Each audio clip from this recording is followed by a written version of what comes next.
WaspXT builds upon the earlier WASP synthesizer. So if you have used WASP before, then the WaspXT interface will be familiar to you. However, there have been some notable additions. Like WASP, WaspXT uses identical methods for its sound source. It has 3 different oscillators, and the first 2 of these have identical controls. They can both be detuned by up to 3 octaves in any direction, and can operate with sawtooth, pulse wave, sine or white noise waveforms. The volume of these 2 oscillators is adjusted by using this slider here. Moving left increases the volume of oscillator 1 as it decreases the volume of oscillator 2. And moving right will work in the opposite direction. Ring modulation is frequently used in synthesis to provide more metallic sounds.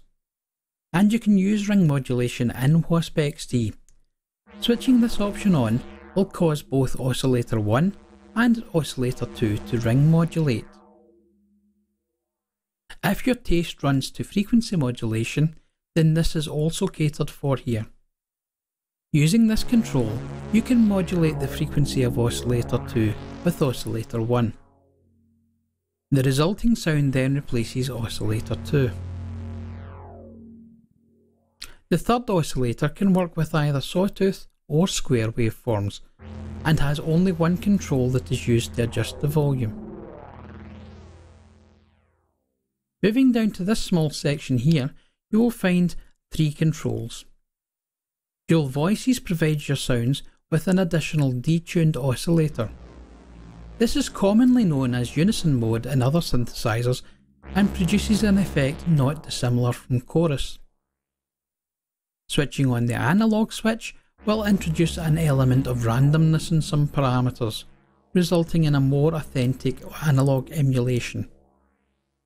The white noise control allows you to change the nature of the white noise oscillator. With this control set to off, the white noise oscillator creates sound based upon a white noise waveform, and as such it repeats this waveform over time. Switching this control to on will switch this to a totally random sound. Once your sound is set up, it is then passed through a volume envelope. This provides dynamic control over the volume so that you can change the character of the sound. As examples, if you want a more percussive sound, you would decrease the attack. And if you want the volume to swell in, much like the string section in an orchestra, you can increase the attack accordingly.